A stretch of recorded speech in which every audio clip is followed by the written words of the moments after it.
Welcome to NASA's Jet Propulsion Laboratory in Southern California.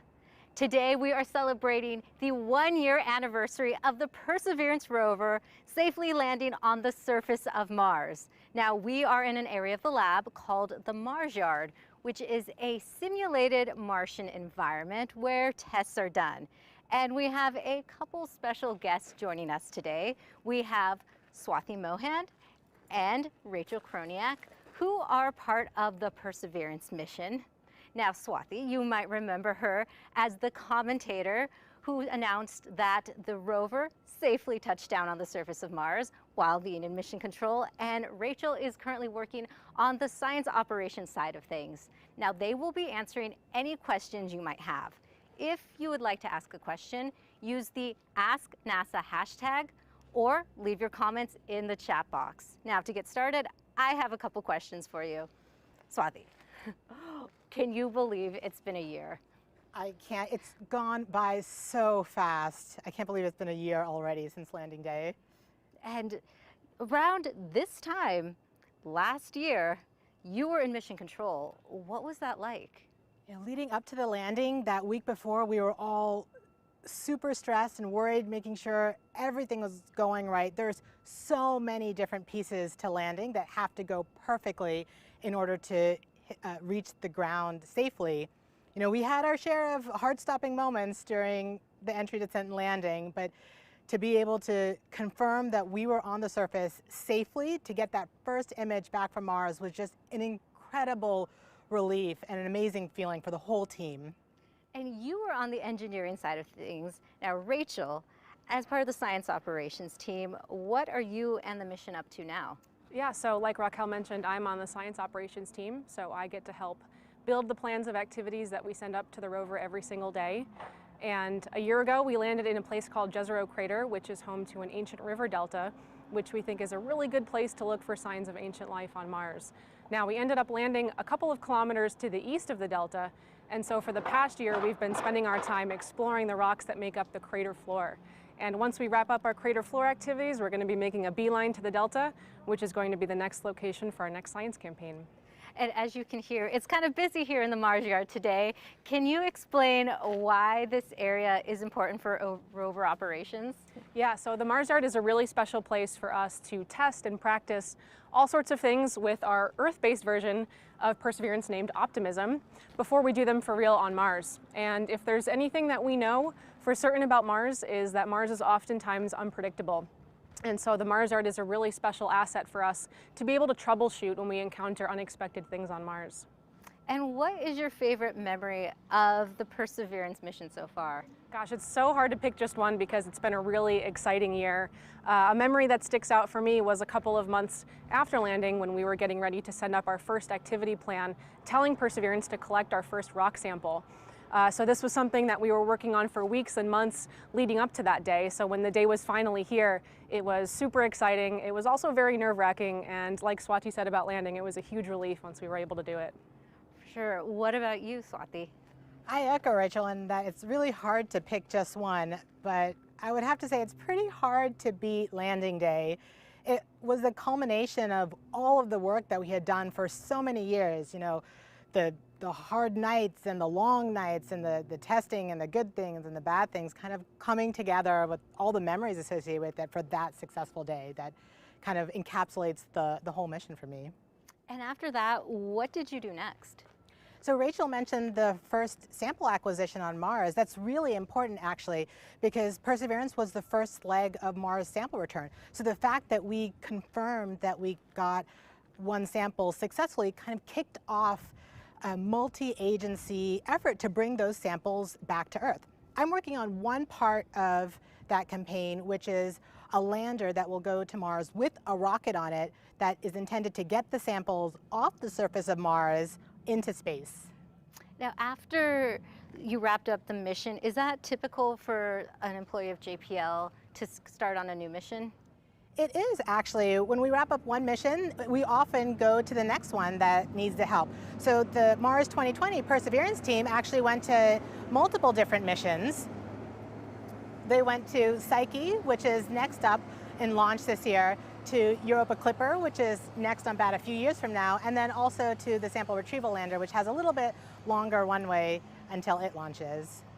As you can tell, it's really, really noisy here today, but we're going to see some familiar faces, as Swati mentioned, and we're going to get to some viewer questions now. So if you have a question you'd like to ask, please use the Ask NASA hashtag or leave your comments in the chat box. So first up, Provinx on Instagram asks, how long did it take to complete the rover's construction? Swati, do you want to take that one? Sure. So Mars 2020 as a project started very soon after Curiosity landed, around 2011, 2012. That's when the design work started for the mission in general. The rover construction for the actual hardware that would be sent to Mars started a little bit later than that, around the 2018 timeframe, to get ready for a launch in 2020. And I have another question for you. Shiva MSH24X on Instagram asks, what did you guys learn from Curiosity and how did it affect Perseverance's design? We actually really appreciated the fact that we could analyze Curiosity's designs both in all phases of the mission, the cruise, the entry, descent, and landing, and the surface, and to make the changes to improve on it for the parts that we could. Now, we had to be very targeted about what those changes were, so we sought to improve in key targeted areas. And then we added to Curiosity design to allow Perseverance to enable its mission by adding the new sample capture system, adding better wheels in order to allow Perseverance to drive farther and faster, adding the whole terrain navigation system to allow Perseverance to land more accurately than Curiosity could. And you can kind of see some of that in this Optimism rover behind you because it's a twin, correct? This is a twin of Perseverance, correct. Great. Now, Rachel, Jocelyn on Instagram asks, what is the most interesting discovery the rover has made so far? Yeah, that's a great question. And so, like I said, we came to our landing site, Jezero Crater, to look at the ancient delta system that we have preserved there. Now, we've spent most of our time so far exploring the crater floor. And leading up to landing, we weren't really sure what we were going to see once we landed in the crater and explore the geology and the rocks that make up the crater floor. It was actually kind of interesting because our science team was sort of split 50-50 in groups that thought we would see sedimentary rocks on the crater floor, so things like lake deposits similar to what Curiosity has been seeing in Gale Crater, whereas the other half of the team kind of thought we might be seeing igneous rocks in the surface exposures on the crater floor. After a couple of months of exploration and a couple of samples that we've collected, we've actually confirmed that almost all of the rocks that we've been seeing in the crater floor are indeed igneous in origin, so that's been a surprise to us. Thanks, Rachel. Now taking it back to entry, descent, and landing, Swati, Free Advice on Twitter asks, did you have any backup plans in case any failures happened, including the landing? So when we design entry, descent, and landing, it's really hard to test that in Earth because you can't put it together all the way. So to make sure we have all our bases covered, we do try to build in as much protections as we can because the rover has to do it all on its own. There's no opportunity for us in mission control to be able to give the rover any instructions to change. So for example, one of the nice backup features that we had was that if we had any hiccups with the main computer that was controlling during entry, descent, and landing, we did actually have a mechanism that we had the backup computer on standby that if something happened, we could swap to the backup computer and continue entry, descent, and landing successfully. Yeah, and speaking of all the cool parts, Rachel Nick on Instagram asks, what is the coolest piece of technology on the rover that helps scientists gather info? Oh gosh, that's another tough one. It's hard to choose just one. I think, with all of the missions that we've been sending to Mars, it's really important to be able to interpret the geology of our landing site. And we do that mostly by taking pictures of our surroundings. So I would have to say, if I had to pick a piece of technology, it would probably be the cameras that we have on Perseverance. Perseverance has 23 cameras. Many of them are color cameras. Some of them can even zoom. And so we can really image all of our surroundings in really incredible detail with Perseverance. Thanks, Rachel. Lots of questions coming in. Swati, Juan Camilo on Instagram asks, what programming languages are involved in the rover's daily functions? Yeah, that's a good question, actually. So the software on board the rover is primarily in C, but we use many different languages here on the ground to do different functions like analyzing data or running test scripts. So we've used things like Python and MATLAB and see here on the ground in a variety of different functions to help the rover do its operations.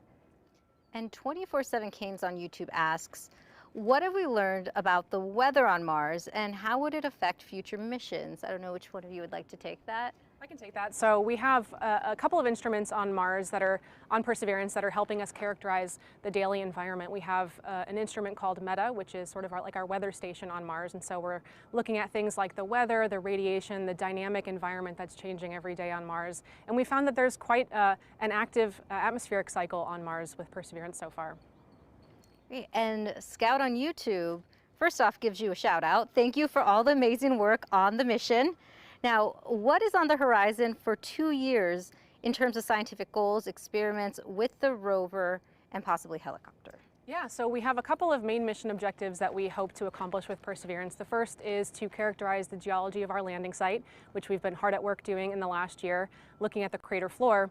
Looking forward, we're going to be exploring the delta in the next year of our mission, and then beyond the delta, looking at sort of the margin of the crater and hopefully beyond the crater itself in future years with the mission. We also plan to look for signs of ancient life in the rocks that we're exploring in Jezero crater, and so we have a really sophisticated set of scientific instruments to tell us about the mineralogy and texture of the rocks in a really fine scale detail.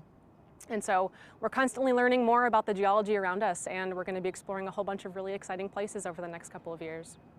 And we have a question from Richard on YouTube who wants to know, does Ingenuity need to be in the line of sight to communicate with the rover?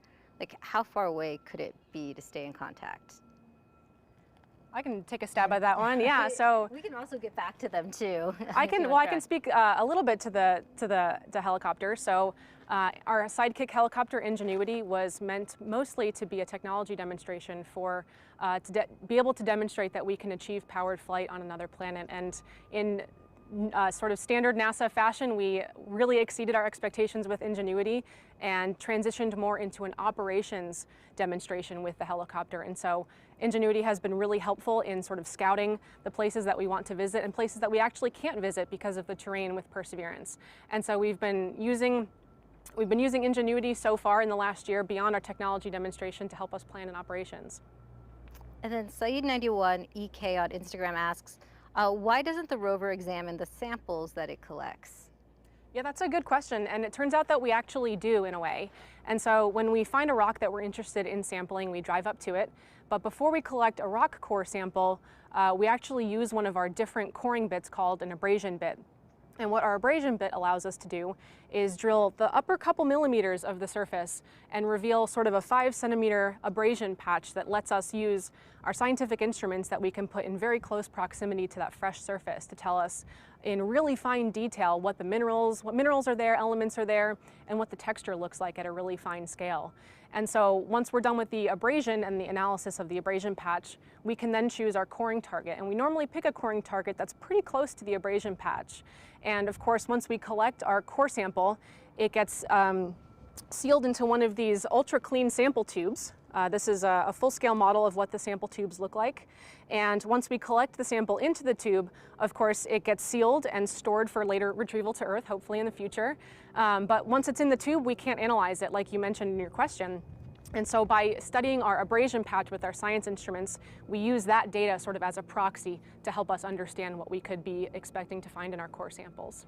And how many samples have you collected so far? So far, we've collected 6 rock cores of the crater floor in our past year. We're hoping to collect about 2 more before we wrap up our activities on the crater floor. Now, Twalo on YouTube asks, is the Mars rover behind us real, or is it a copy of it?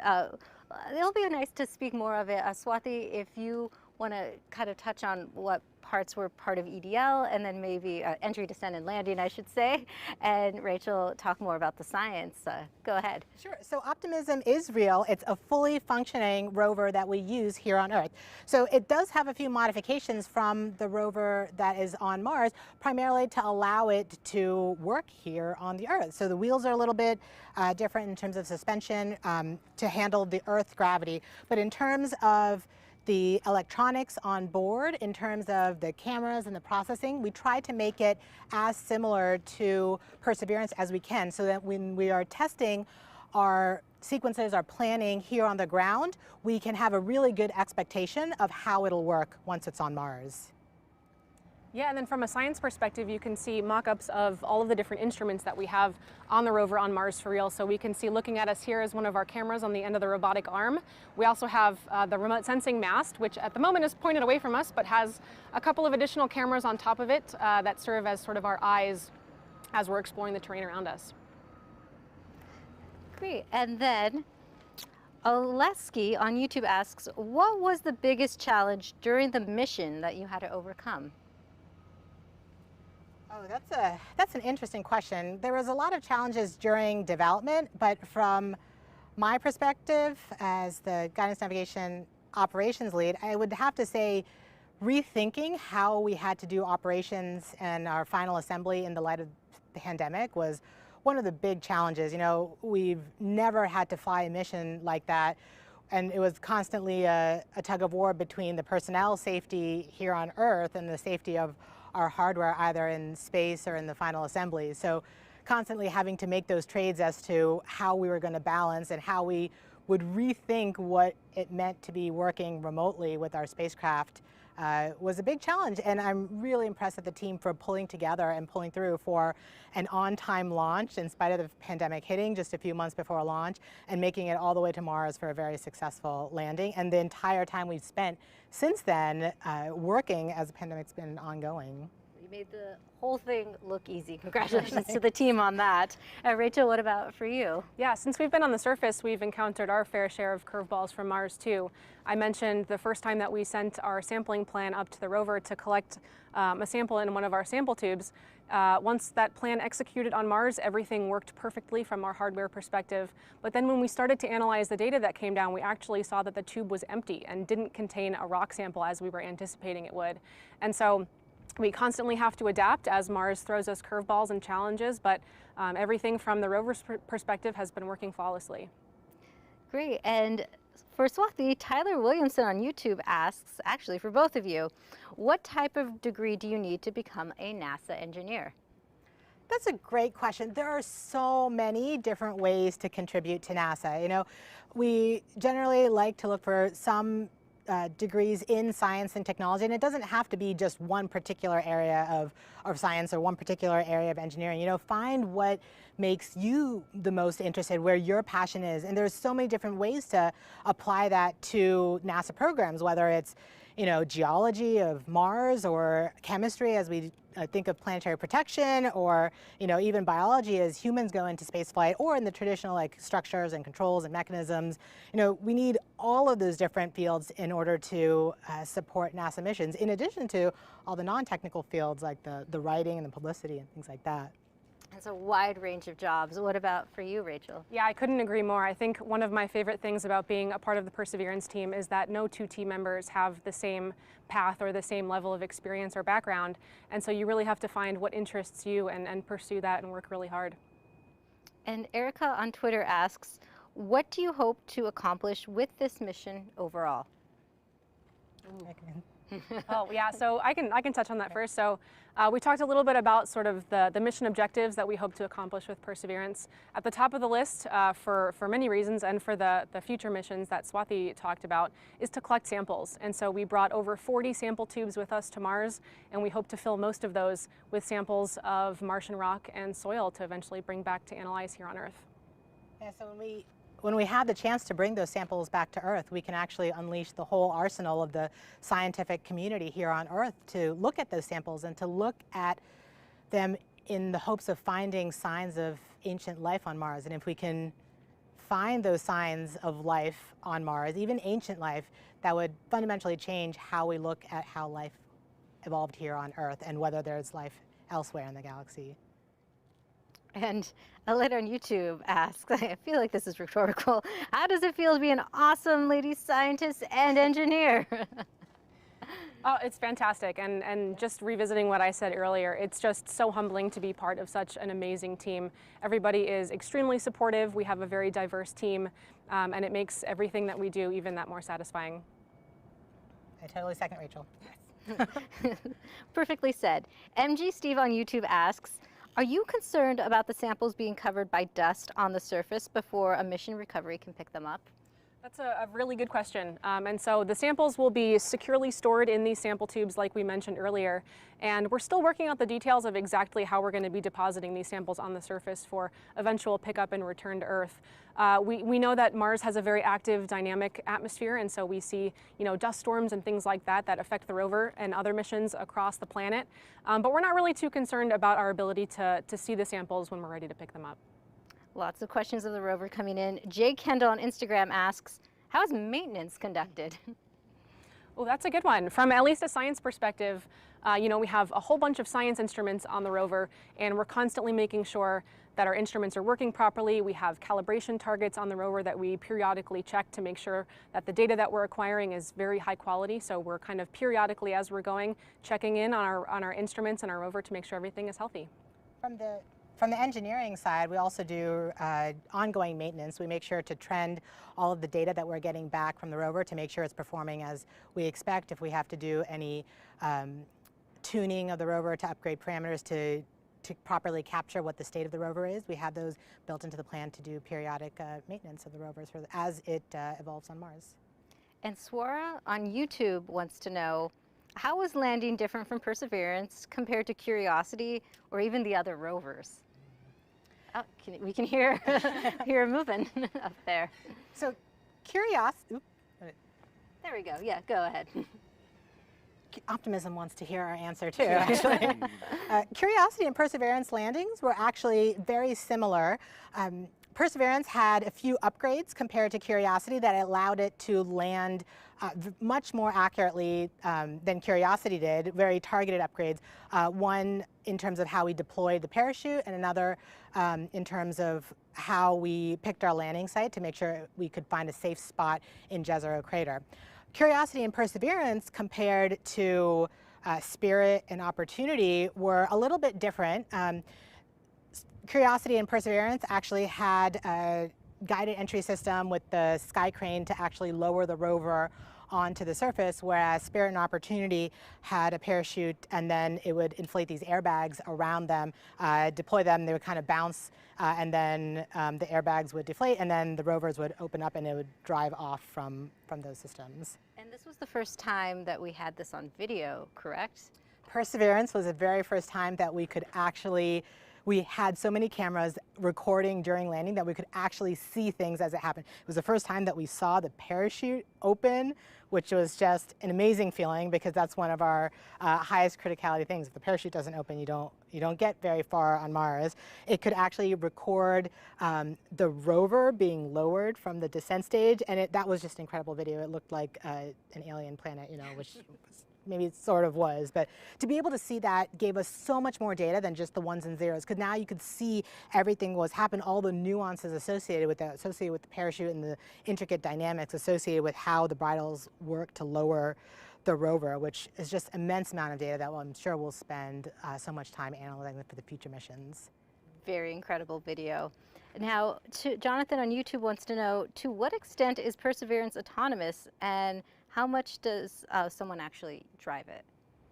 Yeah, that's a great question. And the way that we plan mission operations with Perseverance is that we send one to a multiple days worth of activities, or SOLs, up to the rover at a time. And so the rover needs to have some level of autonomy to be able to perform those activities. And then at the end of the day, we get those data down to plan the next day's activities. We have a really incredible autonomous driving capability with Perseverance that we're still evolving to this day. That's allowing us to break all sorts of records for distances driven on Mars in a single SOL. So it's been really exciting. Do you by chance know how far it's gone in a single day? Oh gosh, I think we broke a record over Super Bowl weekend, which was very appropriate. I think we broke both the autonomous driving record and the actual wheels turning in a single SOL record. Yeah, it's amazing. Got our champ here. Now, Lou on Twitter wants to know, does Perseverance have a wake-up song like the other rovers? We do have a wake-up song, and we play that as we're sort of reviewing the data that come down to start our operations day. And it's a different song every day, and it kind of gets us in the mood to plan our operations every day. That's great. And Talo on YouTube wants to know, will someone send another rover to Mars to pick up the samples, or will Perseverance come back sometimes? Swathi, you might know that one? Sure. So I guess part of that question is whether Perseverance will come back. Yeah, they want to know if it's a separate mission or if it's Perseverance coming back. You know, there's still a lot of things that we need to work out with the whole campaign of how we're going to get these samples back. There's multiple different pieces and how we work them together. And so right now the option space is still open in terms of how we're going to get the samples back to the lander with the rocket, who's going to go get the samples, whether it's Perseverance or another rover. All those pieces are still being worked out. We're still in the design phase of the campaign to start deciding those. And then does Perseverance communicate with other rovers on Mars, and how does it communicate with Earth? This is Nikki on YouTube asking. That's a great question. As awesome as it would be to sort of chat with the other vehicles that we have on Mars, they're all really far away from Perseverance. So we communicate with the rover using our fleet of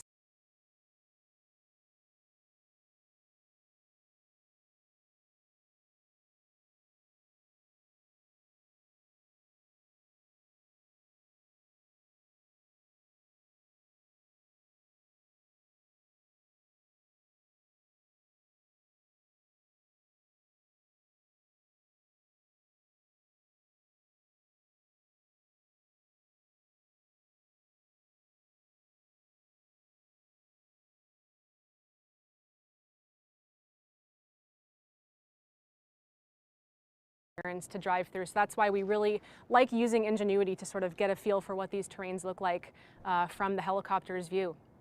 And Musical Wolves on YouTube wants to ask, how are the rovers' locations being tracked? And we have time for 2 more questions after that. How are they being tracked? So our missions to Mars and our rovers on Mars land in very specific landing sites. And so, as I mentioned, we have satellites around Mars that sort of serve as our communications relay. We can also sometimes take images pointing down at our landing sites to sort of check in on the rovers to see what sort of progress we've been making. So it's always really exciting to be able to see pictures of the rover on Mars taken by a satellite. And then Takek on YouTube asks, how long might Perseverance maintain enough power to conduct science? So Perseverance was actually designed for 1.5 Mars years, which is roughly about 3 Earth years. That's how much it was designed for. We've had fairly good success rates for rovers on Mars, lasting 8 to 10 years past their initial design life. So fingers crossed that Perseverance has a nice long future ahead of her.